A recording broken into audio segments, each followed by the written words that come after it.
శతమానం భవతి.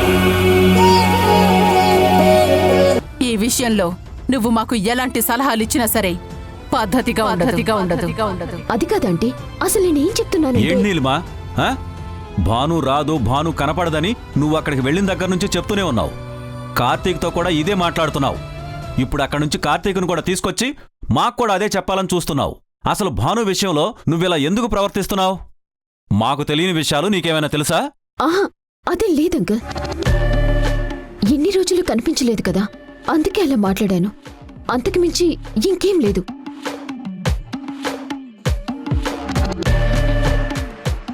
మనం కాన్ఫిడెంట్గా ఉండాలి అంటే ముందు మన మనసుకి సర్ది చెప్పుకోవాలి కదా. ఆంటీ చెప్పింది కూడా నిజమేలేండి. ఆశే మనిషిని నడిపిస్తుంది, ఆశే మనిషిని బతికిస్తుంది. ఆశతోనే మనిషి జీవించాలి. అప్పుడే రేపు అనే దాని గురించి ఈరోజు సంతోషంగా ఎదురు చూడగలుగుతాం. భాను విషయంలో కూడా ఇప్పుడు అందరూ అదే చేస్తున్నారు. ఒక రకంగా అది మంచిదే. కాకపోతే నేను కొంచెం ప్రాక్టికల్గా ఆలోచించాను. అది మీ అందరికీ కోపాన్ని తీసుకొచ్చింది. అంతకుమించి ఇంకేం లేదంకుల్.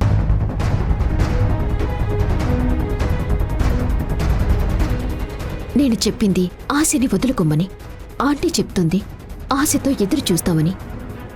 రెండింటికి ఉన్న తేడా ఏంటో తెలుసా? నేను నిజంలో బతకమంటున్నాను, ఆంటీ ఇంకా ఊహల్లోనే జీవిద్దామంటున్నారు. అలాగే ఎవరిష్టం వాళ్ళది.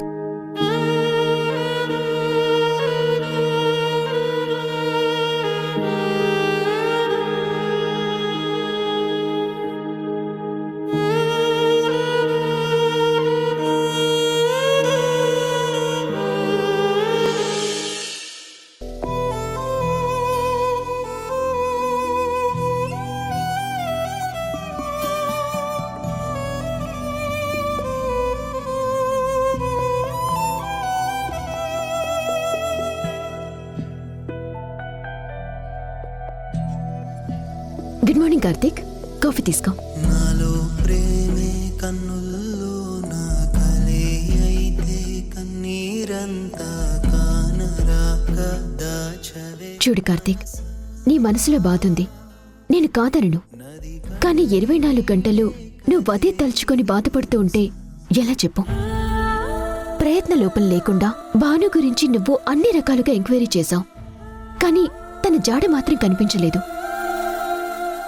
తను ఎక్కడుందో తెలియటం లేదు. ఇందులో నీ తప్పేమీ లేదు కదా.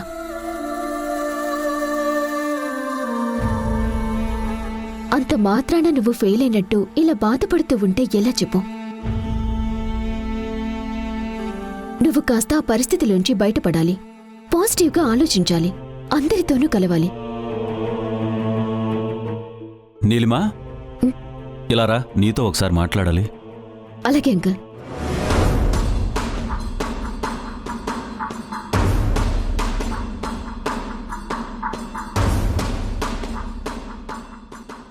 నేను అంకుల్తో మాట్లాడొస్తాను కార్తీక్. ఈలోగా నువ్వు కాఫీ తాగి ఫ్రెష్ అప్ అవ్వు.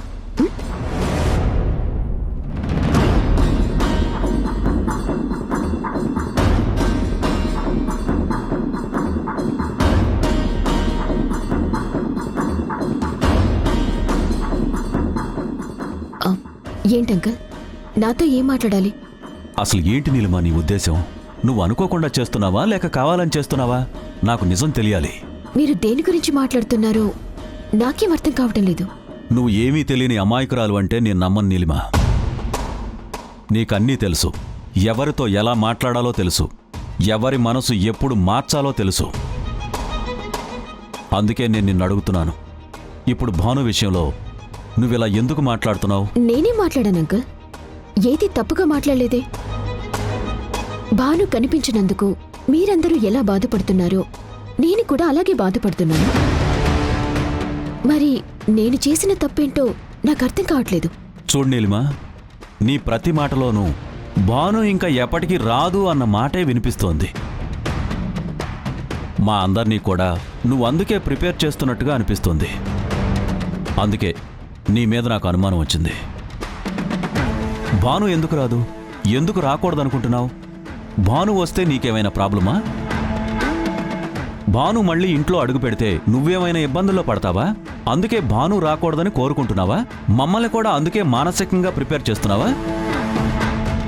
ఇదంతా నువ్వెందుకు చేస్తున్నావు? ఇప్పుడు నాకు చెప్పాలి, నిజం మాత్రమే చెప్పాలి. ఏంటంకుల్, ఇదేనా మీరు నన్ను అర్థం చేసుకున్నది?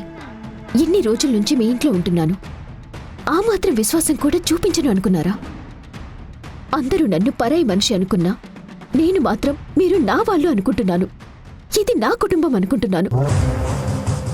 అందుకే నా కుటుంబం బాధపడకూడదని నేను ఆలోచిస్తున్నాను. అది మీకు తప్పుగా అనిపిస్తే నేనేం చేయగలను అంకుల్? నీ ప్రవర్తనలోనే తప్పు కనిపిస్తోంది, అందుకే నిలదీస్తున్నాను. దాన్ని ఎలా సమర్థించుకుంటావు? ఎదుటి వారిని మనం చూసేదాన్ని బట్టి వాళ్ళ మాటల్లోని అర్థం మనకర్థమవుతుంది. ఒక ఇంట్లో ఒక పెద్ద ప్రాబ్లం వచ్చినప్పుడు అందరూ ఆ ప్రాబ్లం గురించి ఆలోచిస్తూ ఉంటారు. అసలు అది అలా ఎందుకు జరిగింది అని బాధపడుతూ ఉంటారు. ఇలా జరగకుండా ఉంటే బాగుండేది అని తమలో తామే తలుచుకుంటూ ఇంకా కృంగిపోతూ ఉంటారు. అప్పుడు ఎవరో ఒకరు ఆ పరిస్థితి నుంచి బయటకొచ్చి కొంచెం బ్రాడ్గా ఆలోచించి అందరి మనసు మార్చాలని ప్రయత్నిస్తారు. జరిగిందేదో జరిగిపోయింది, ఆ గతంలోనే ఆగిపోతే భవిష్యత్తుండదు, ముందుకు అడుగు వేయలేము. కాలంతో పాటు మనమూ సాగాలి. కాలం విసిరే ప్రశ్నలకు మనమే సమాధానం చెప్పుకోవాలి అనుకుని తమని తామే కంట్రోల్ చేసుకుని అందర్నీ మార్చే ప్రయత్నం చేస్తారు. అది విన్న వాళ్లకు ముందు బాధనిపిస్తుంది. ఈ మనిషికి ఏమీ పట్టదా? ఇంత పెద్ద సంఘటన జరిగాక ఏమీ పట్టనట్టు ఎలా మాట్లాడుతున్నారు అన్న కోపం వస్తుంది. కానీ మాట్లాడుతున్న మనిషికి తెలుసు, ఆ బాధని తన మనసులో దాచుకుని అందర్నీ ఉన్న బాధ నుంచి బయటికి తీసుకొచ్చే ప్రయత్నం చేస్తున్నాను అని. అప్పుడు కొన్ని మాటలు పడినా సహిస్తారు, అందర్నీ మారుస్తారు. అందరూ మారాక అప్పుడు ఆ వ్యక్తి ఏం మాట్లాడాడు అన్నది అర్థమవుతుంది. ఇప్పుడు నేను చేస్తున్నది కూడా ఇదే అంకుల్. నా మాటలు మీకందరికీ కష్టంగా అనిపించొచ్చు, నా మీద కోపం రావచ్చు, భాను ఇంటికి రావటం నాకిష్టం లేదు అనిపించొచ్చు. కానీ నేను చేస్తున్న ప్రయత్నం ఏంటో మీకు ఇప్పుడు అర్థం కాకపోయినా తర్వాత అర్థమవుతుంది. నేను అందర్నీ బాధలోంచి బయటికి తీసుకొచ్చే ప్రయత్నం చేస్తున్నాను అంకుల్. అంతేకాని భాను రావటం నాకిష్టం లేదని మాత్రం మీరు అనుకోకండి అంకుల్.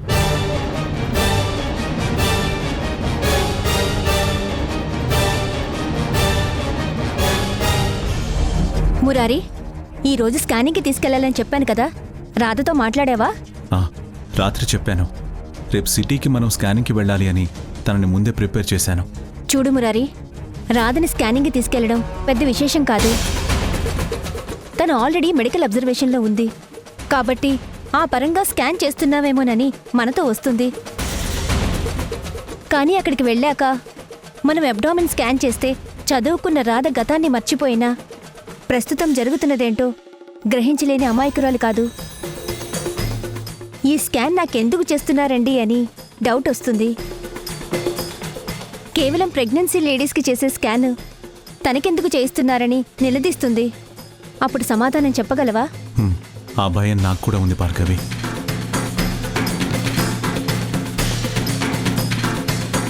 శతమానం భవతి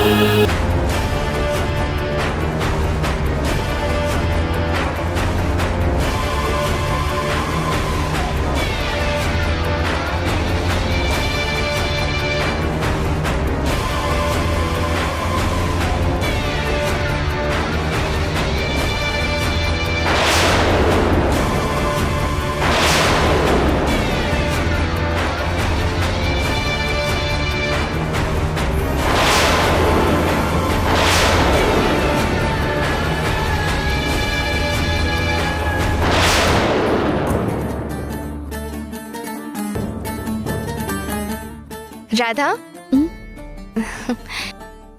ఈ ఫ్రూట్స్ నీకోసమే తీసుకొచ్చాను.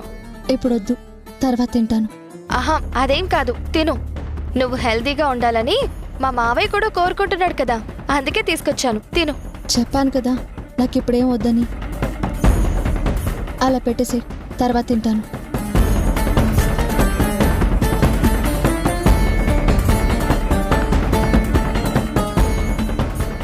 నువ్వు నాతో ఏదో మాట్లాడదామని వచ్చావని నాకు అర్థమవుతుంది.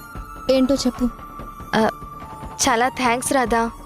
మీ ఊరు గురించి, నువ్వు పెరిగిన అనాథాశ్రమం గురించి మేమే నీతో చెప్పామని, నువ్విక్కడున్నా కూడా నీకు ఎలాంటి ప్రయోజనం ఉండదు, నువ్వే బయటికెళ్ళి తెలుసుకోవాలని నేను అమ్మ నీతో చెప్పామని, నువ్వు ఆ మాట ఎక్కడ చెప్తావో అని మేమిద్దరం ఎంతో భయపడ్డాం.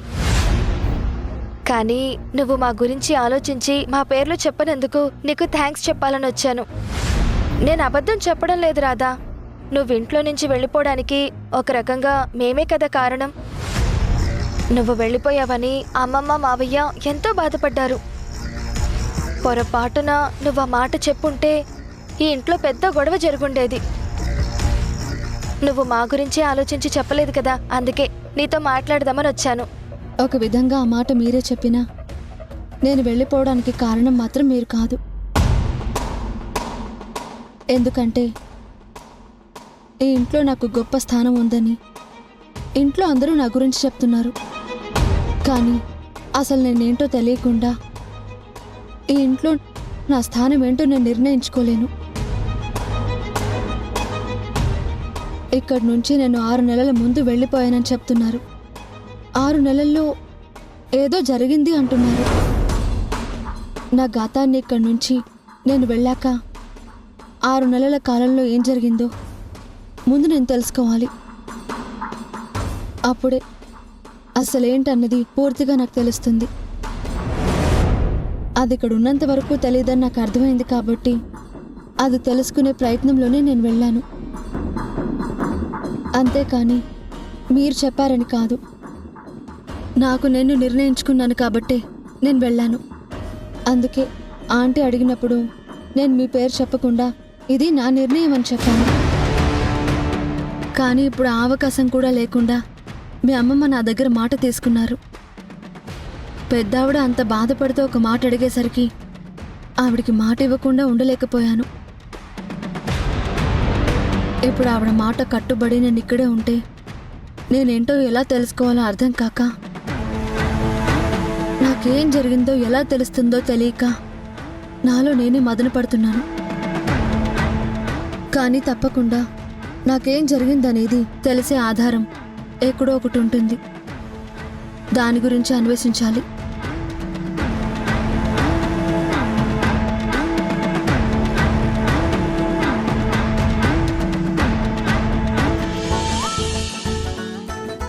రే, నీళ్ళల్లో పడవట ఆడుకుంటే బాగుంటుందిరా. పడవలు చేసుకుందామా? బోట్లు చేయడానికి పేపర్లు కావాలి కదరా. మన ఇంట్లో పేపర్లు ఎక్కడున్నాయి? పుస్తకంలో పేపర్లు చింపితే అమ్మ కొడుతుంది. పేపరే కదా కావాల్సింది, ఇప్పుడే తీసుకొస్తా ఉండు.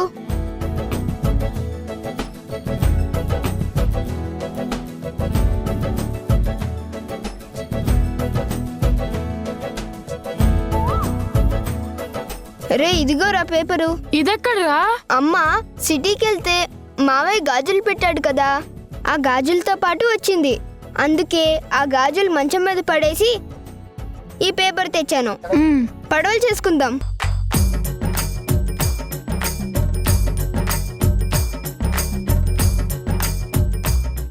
రే, రాధక్క ఫోటోరా. పేపర్లో పడిందంట్రా. రాధక్క ఆ మధ్య కనిపించలేదు కదా, అందుకే పేపర్లో వేయించుంటారా. చాలా రోజులైంది కాబట్టి ఇప్పుడు మనకి కనిపించింది. రే చిన్న,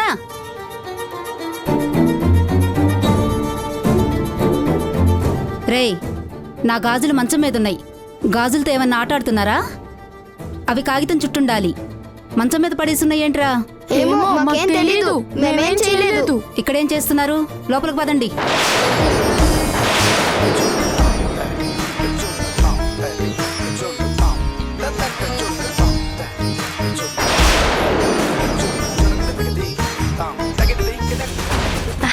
చాలా థ్యాంక్స్ రాధా.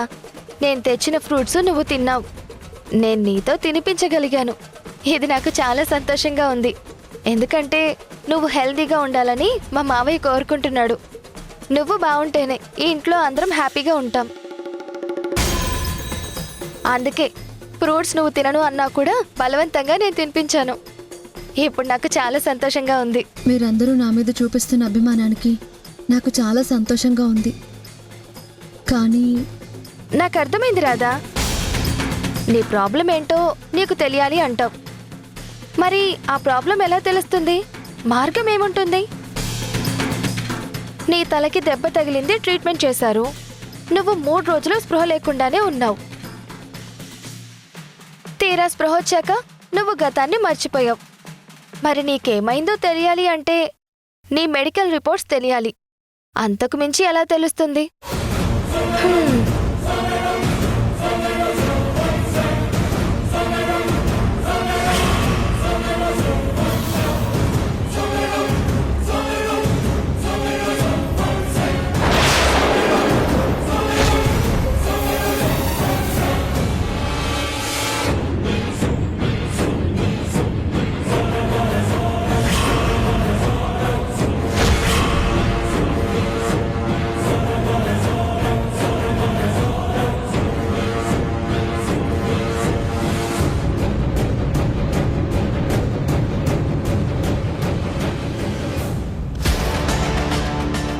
రాధా, మురారి, నీకోసమే వచ్చాను. నీతో మాట్లాడదాం అనుకుంటే నువ్వేంటి అలా వెళ్ళిపోతున్నావు? రా కూర్చో. ఏంటి రుద్రప్ప గారు, నాతో మాట్లాడేది ఏముంటుంది? ఈ ఇంటికి ఊరికి పెద్ద అమ్ముంది కదా, అమ్మతో మాట్లాడండి. నాకు తెలీదా మురారి, ఈ ఊరికి సమస్య వస్తే దేవతలా మీ అమ్మగారే కాపాడతారు. మరి అలాంటిది ఆవిడికి చెప్పని విషయాలు ఏముంటాయి? ఆవిడికి చెప్పాల్సిన మాట ఆవిడికి చెప్పాను, కానీ నీకు కూడా చెప్పాల్సింది ఒకటి ఉంది. అందుకే నీతో చెప్తున్నాను.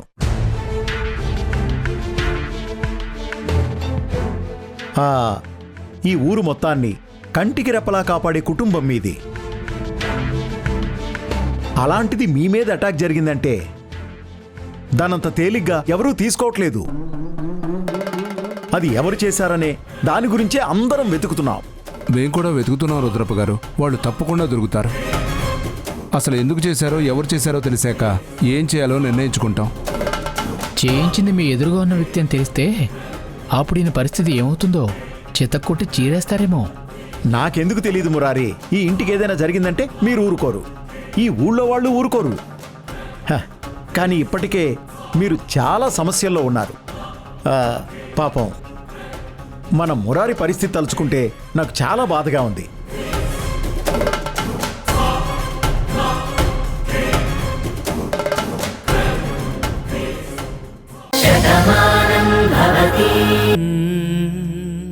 రక్త సంబంధం కాబట్టి ఆ బాధ మనకుంటుంది. ఉద్యోగమే కాబట్టి బాధ్యతే వాళ్ళకుంటుంది. బాధ్యతాయుతంగా నడుచుకోవాలని వాళ్ళు అనుకుంటున్నారు. మన మనిషి కాబట్టి కనపడాలని మనం ఆశపడుతున్నాం. అంతే తేడా. లేదన్నయ్యా, ఈ కేసుని అంత తొందరగా నేనెందుకు క్లోజ్ చేయిస్తాను? భాను ఆచూకీ తెలియనంత మాత్రాన ఇంకేమీ చేయలేమని మాత్రం కాదు కదా. నేను వెంటనే మినిస్టర్ గారితో మాట్లాడతాను. వీలైతే 2 స్టేట్ల హోమ్ మినిస్టర్లతో మాట్లాడతాను. కేసు లైవ్లో ఉంచేలాగా నేను చేస్తాను.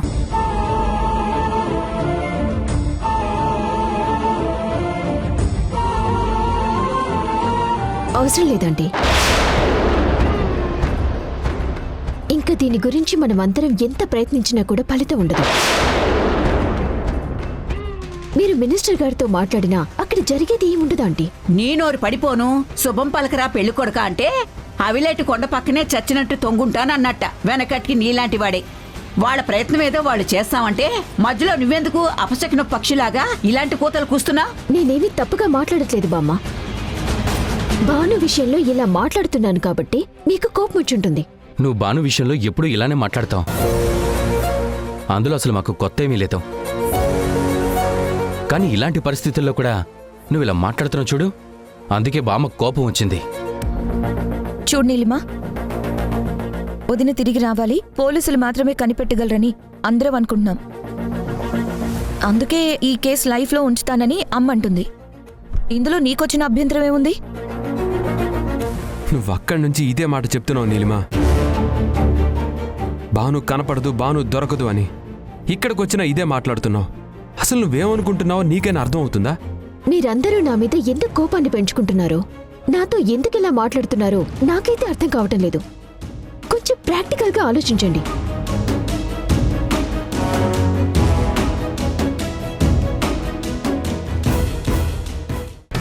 పోలీసులకి బాధ్యత ఉంటుంది, మనకి బంధం ఉంటుంది.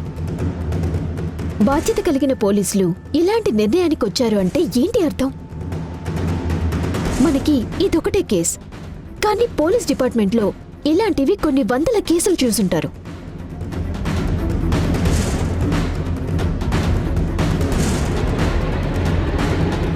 ఇలాంటి విషయాల్లో ఎవరు ఎలా ప్రవర్తిస్తారో వాళ్ళు నిర్ణయించుకున్నాకే కేస్ క్లోజ్ చేయాలి అన్న నిర్ణయానికి వస్తారు. పోలీసులు క్లోజ్ చేస్తున్నారంటే ఇంకా భాను ఆచూకీ ఎప్పటికీ కనపడదని అర్థం. నువ్వింకొక మాట మాట్లాడావంటే పట్లకాడ కాల్చి నాలుగు మీద వాత పెడతాను. నువ్వు ఏ ముహూర్తాన కొంపలో అడుగు పెట్టావో గాని ఆ రోజు నుంచి ఇంట్లో గొడవలు తప్ప ప్రశాంతత లేదు. ముందు నిన్ను బయటికి పంపిస్తేనే నేను నా కుటుంబం ప్రశాంతంగా ఉంటావేమో అనిపిస్తుంది. చూడు బామ్మ, మీరు నా మీద ఎంత కోపాన్ని పెంచుకున్నా, ఎన్ని తిట్లు తిట్టినా నేను ప్రాక్టికల్గా మాట్లాడే మనిషిని, నిజాన్ని నిర్భయంగా చెప్పే మనిషిని. ముందు తెలుసుకోండి అసలు నేనేం చెప్పాలనుకుంటున్నాను. నా మాట విన్నాకే కదా నేను తప్పు చేస్తున్నానో ఒప్పు చెప్తున్నానో మీకు అర్థమవటానికి. నువ్వేం చెప్పాలనుకుంటున్నావో స్ట్రైట్ గా చెప్పు. ఎలాంటి డొంక తిరుగుళ్ళు లేకుండా చెప్పదలుచుకున్న పాయింట్ ని స్ట్రైట్ గా మాట్లాడు. ఒక్క విషయం ఆంటీ, ఎంత ప్రయత్నిస్తున్నా భాను ఆచూకీ తెలియటం లేదంటే ఏంటి అర్థం? భాను మిస్ అయిందనో, భానుకి ఏదో జరిగిందనో కాదు.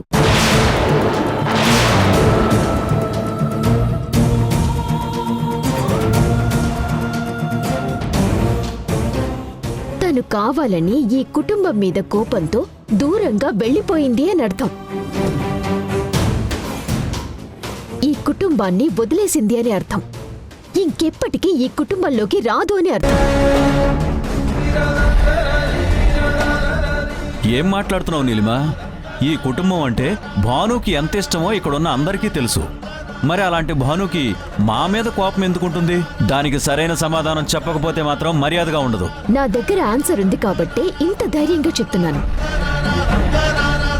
భానుకి కుటుంబం మీద కోపం ఉంది అనటంలో ఎలాంటి సందేహం లేదు. ఎందుకంటే భాను బయటికి చెప్పకపోయినా తన తల్లి చనిపోవటానికి ప్రత్యక్షంగానో పరోక్షంగానో ఈ కుటుంబమే కారణమన్న కోపం భానులో ఉంది. అందుకే ఇలా కక్ష సాధిస్తోంది.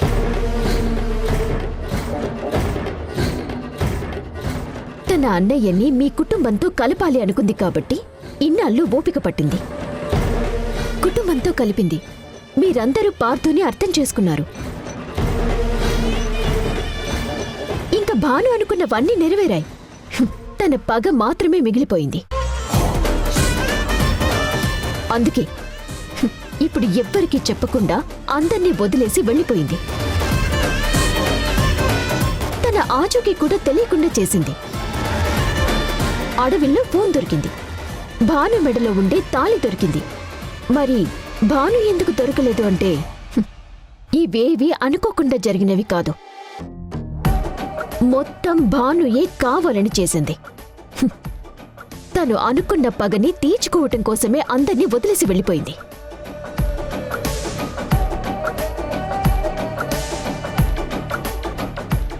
చివరికి కార్తీక్తో సహా ఇది అందరూ తెలుసుకోవాల్సిన నిజం.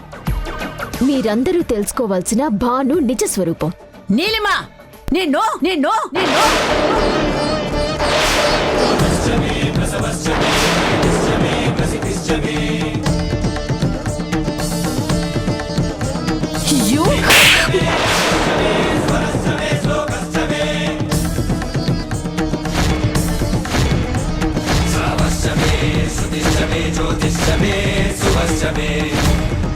నా కోడలి గురించి ఇంకొక మాట తప్పుగా మాట్లాడావంటే ఇక్కడే నిలువునా చీరేస్తాను.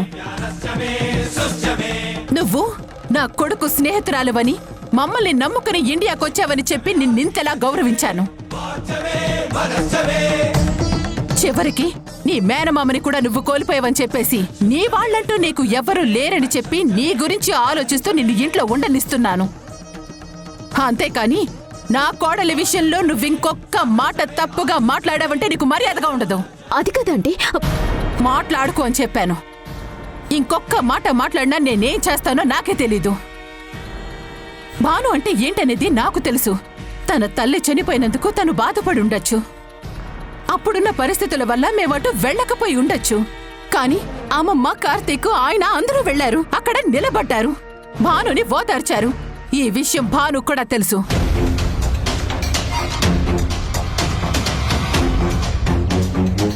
నేను వెళ్ళనంత మాత్రాన తను నా మీద కోపం పెంచుకుంటుందని చెప్పి నేననుకోను. భాను ఇంత కుసంస్కారిగా ఆలోచిస్తుందని చెప్పి నేను ఎటువంటి పరిస్థితుల్లోనూ నమ్మను. కడిగినటువంటి ఆణిముత్యం నా కోడలు. అసలు తన కాలి గోటికి కూడా నువ్వు సరిపోవు. అలాంటి భాను గురించి నువ్వు తప్పుగా మాట్లాడితే మాత్రం నేను ఊరుకునేటువంటి పరిస్థితే లేదు.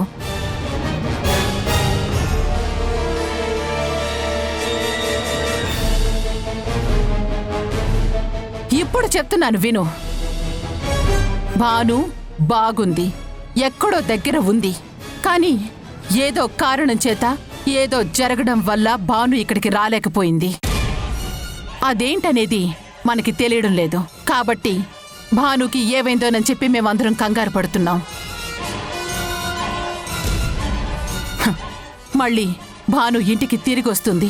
నా కుటుంబం బావుంటుంది. నా కొడుకు భార్య అంటే భాను మాత్రమే. ఈ ఇంటికి కోడలు అంటే భాను మాత్రమే. అంతకు మించి ఇంకొక మాట మాట్లాడితే మాత్రం నీకు మర్యాదగా ఉండదు. గుర్తుపెట్టుకో. మాట్లాడడం తప్పని ఇప్పటికీ నువ్వు అర్థం చేసుకోకపోవడమే చాలా తప్పు. బాగుంది అంకుల్, చాలా బాగుంది. ఇంకా ఆంటీ నన్ను ఎందుకు కొట్టారో, అలా చేసి ఉండకూడదని మీరు చెప్పడానికి వచ్చారేమో అనుకున్నాను. కానీ మీరు అందుకు రాలేదు. నీకు దెబ్బ తగలటంలో తప్పు లేదు అని చెప్పటానికి వచ్చారని అర్థమైంది. నాకు కార్తీక్కి పరిచయమై చాలా ఏళ్లైంది. మేమిద్దరం మంచి స్నేహితులం. నేను ఇంటికొచ్చి కూడా 2 ఏళ్లు దాటిపోయింది. ఎన్ని రోజులు ఆంటీ నన్ను నెత్తి మీద పెట్టుకుని చూసుకున్నారు. నన్ను ప్రాణంగా పెంచిన మా మావయ్య చనిపోయినా సరే మేము నీకున్నావని నిలబడ్డారు.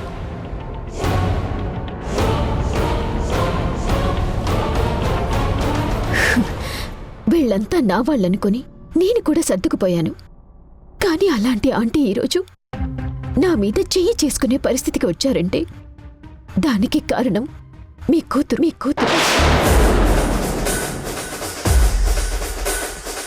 కనిపించకుండా పోయిన మీ కూతురు తప్పులేదు.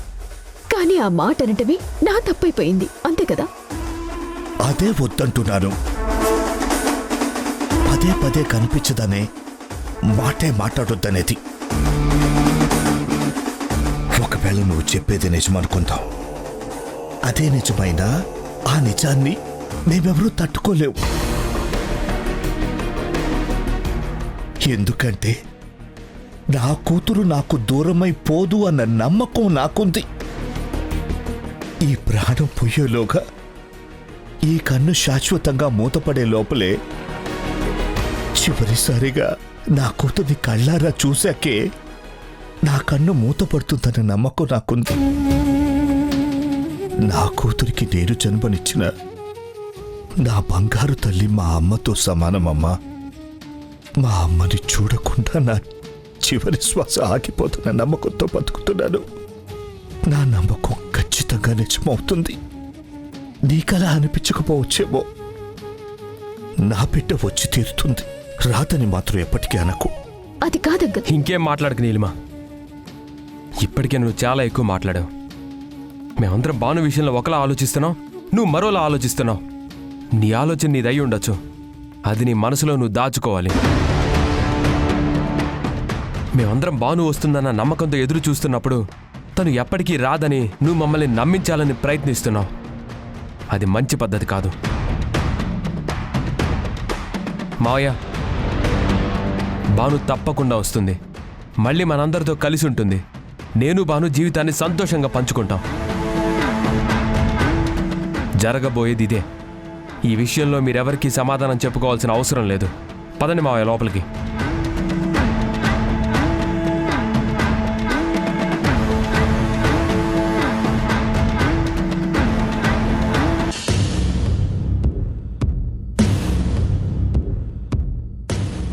$26,000. అమ్మయ్యా, ఈ నెల వడ్డీ వచ్చేసింది. ఈ వడ్డీ వచ్చే వరకు నాకు కంటి మీద రెప్ప కూడా పడదు. అయినా విత్తు నాటితే పంట వస్తుందని అందరూ అనుకుంటారు. కానీ అది వచ్చే వరకు కష్టపడుతూనే ఉండాలి. కానీ కష్టాల్లో ఉన్న వాళ్ళకి అప్పిస్తే మాత్రం ఎంత కష్టమైనా సరే తీసుకొచ్చి వడ్డీనిస్తారు.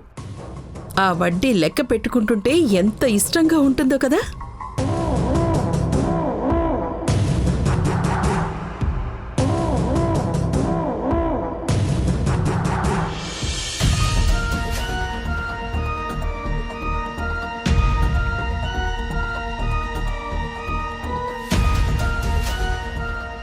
వీడేంటి ఆరు బయట ఆకాశంలో చుక్కలు చూస్తూ ఏం ఆలోచిస్తున్నాడో? ఆ మతిమరుపు రాధ గురించే అయ్యుంటుంది. ముందు వీడి మనసు మార్చాలి.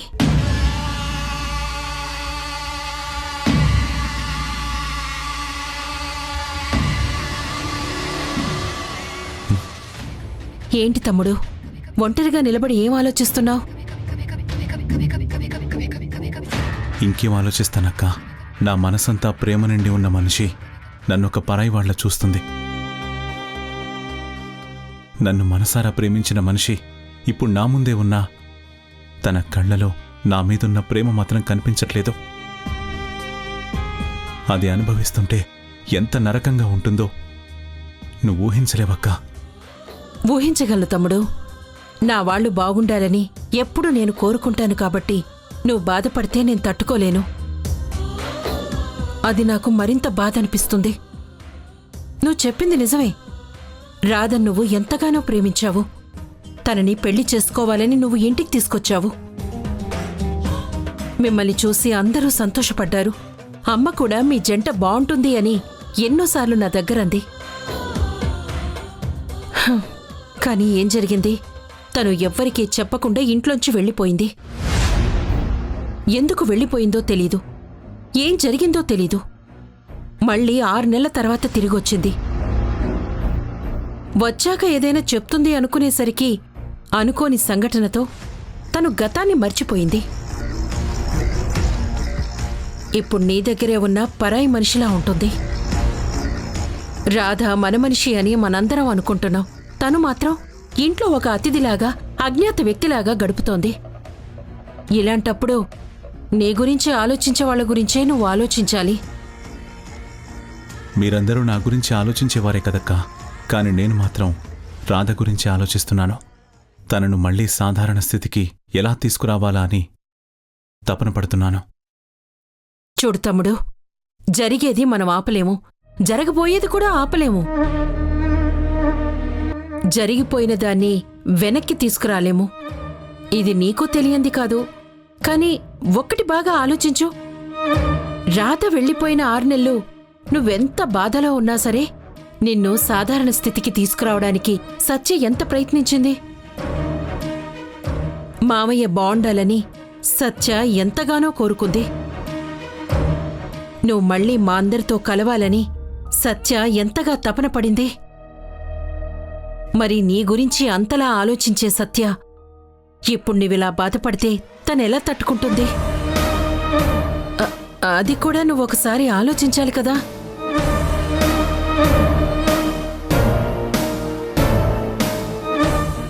ఏంటో అక్క, ఏం ఆలోచించాలో కూడా నాకు తెలియడం లేదు. అసలు నా రాధకి మళ్ళీ గతం గుర్తొస్తుందా రాధా అన్న భయం కూడా నాకుంది. తనకి గతం గుర్తుకు రాకపోతే నా భవిష్యత్ ఏంటో తలుచుకుంటేనే నాకు చాలా కంగారుగా ఉంది.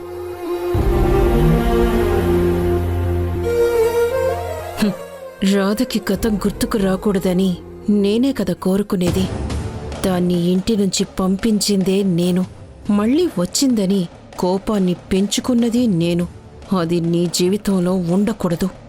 నా కూతురే నీ జీవితంలో ఉండాలి. ఈ ఆస్తి నా కూతురు చేతిలో ఉండాలి. ఈ ఊరి మీద అధికారం నా చేతిలోకి రావాలి. ఇదంతా జరగాలంటే ఆ రాధ ఎప్పటికీ నిన్ను గుర్తుపట్టకూడదు, నీకు దగ్గర కాకూడదు. ఎందుకు మురారి బాధపడతావు? తన గతాన్ని గుర్తు చేసే ప్రయత్నం కూడా మనం చేయాలి కదా. అలా చేసినప్పుడే కదా ఫలితం కనిపిస్తుంది. ఎన్నో ప్రయత్నాలు చేశాను బావా. మేం కలిసి నడిచిన చోట్లన్నీ చూపించాను. మేమిద్దరం సరదాగా కూర్చొని మాట్లాడిన ప్రదేశాలు కూడా చూపించాను.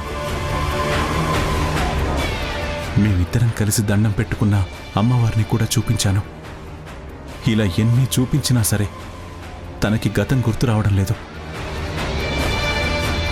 ఇంకా ఏమేం చేయాలో నాకు అర్థం కావడం లేదు. మీ బావ అలాగే చెప్తాడ్రా. గతం గుర్తుకురాని మనిషికి ఏం చేస్తే మాత్రం గుర్తొస్తుంది?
మురారి, ఏం చేస్తున్నావు?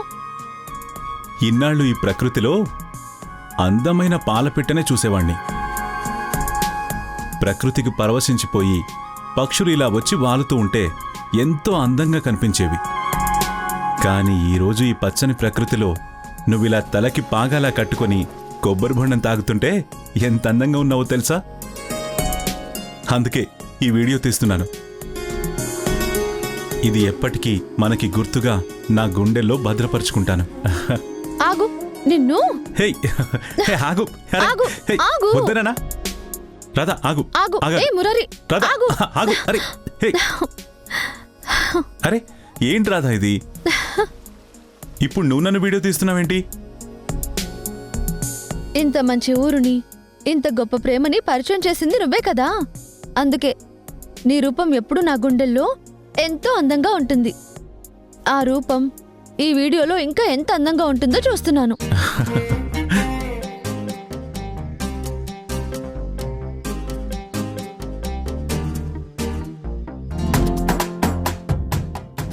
రాధా, ఈరోజు మన జీవితంలో ఒక మరిచిపోలేని మంచి మాట విన్నాను. ఈరోజు అమ్మ మన నిశ్చితార్థానికి ముహూర్తం పెట్టాలని పూజారి గారితో మాట్లాడింది. తొందరలోనే నీ మెడలో 3 ముళ్ళు వేసి నిన్ను నా జీవితంలోకి ఆహ్వానిస్తున్నాను. ఇంకా ఈ జన్మంతా మనిద్దరం ఒక్కటిగా బ్రతకబోతున్నాం. దానికి నాంది ఈ నిశ్చితార్థం. ఈ మాటలు జీవితాంతం గుర్తుండిపోవాలని ఇలా ఈ డైరీలో భద్రపరుచుకుంటున్నాను.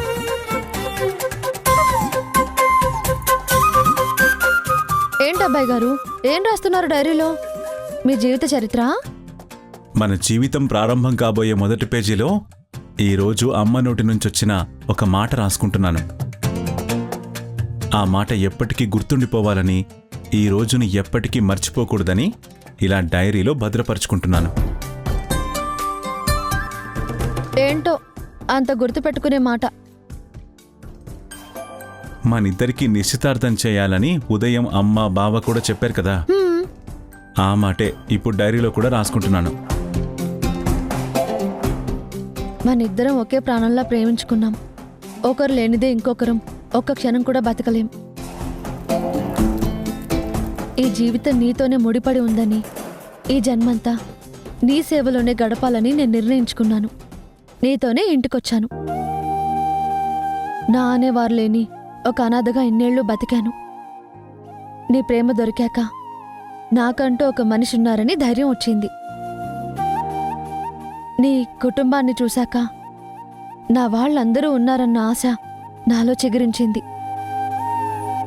ఇంత మంచి కుటుంబంలో నేను కూడా ఒక భాగస్వామిని కాబోతున్నానన్న మాటే నాకు పట్టలేనంత ఆనందంగా ఉంది. ఇదంతా నీ వల్లే జరిగింది. ఎన్ని జన్మలెత్తినా నీ రుణాన్ని నేను తీర్చుకోలేను. మనసులు కలిసిన మన మధ్య అనుబంధాలుంటాయి, కానీ రుణబంధం ఏముంటుంది రాధా? నిన్ను చూడగానే నువ్వే నా జీవితం అనిపించింది. నీ సహచర్యంలో నేను ఎంతో సంతోషాన్ని అనుభవిస్తున్నాను. నేను నీకు దొరకడం నీ అదృష్టమని నువ్వంటున్నావు. నీలాంటి అమ్మాయి నా జీవితంలోకి రావడం నా అదృష్టమని నేను అనుకుంటున్నాను.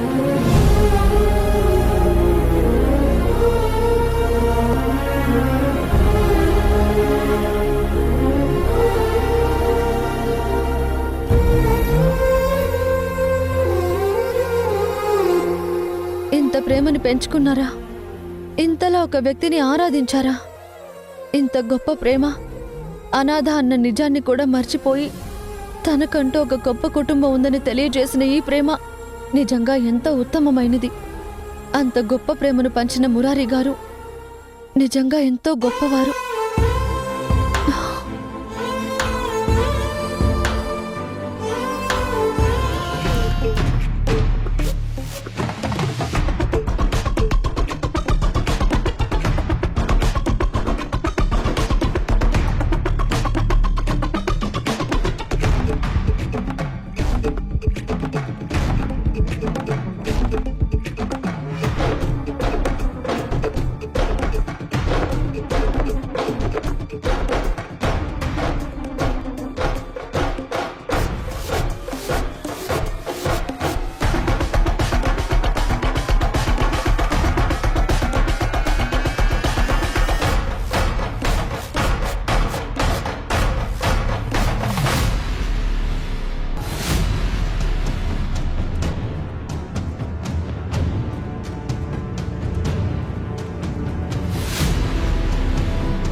ఇటివ్వండి అన్నా. పర్లేదమ్మా, నేను తీసుకొస్తాను.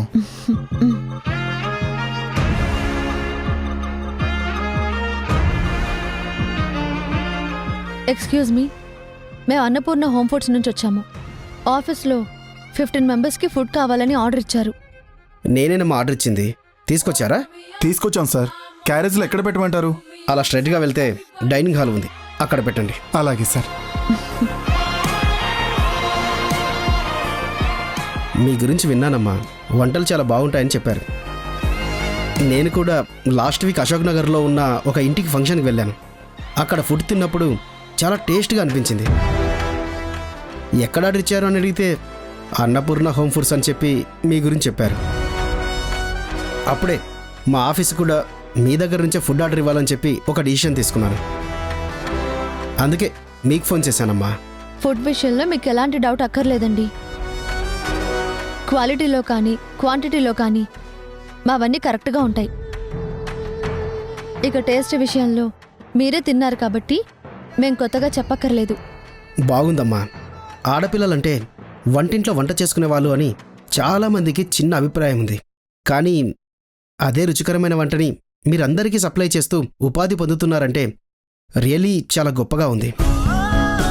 అవును, నిన్ను చూస్తుంటే బాగా చదువుకున్న అమ్మాయిలా ఉన్నావు.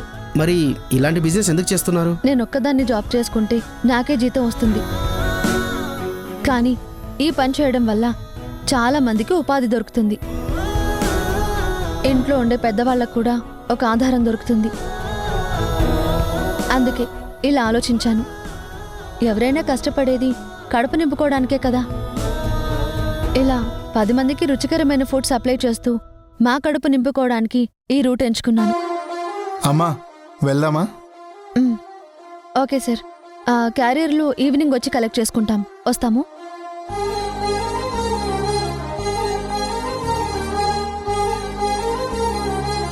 ఇదిగో అమ్మా, అడ్వాన్స్ తీసుకో. అవును, ఇంతకీ మీ పేరేంటో చెప్పలేదు? రాధ.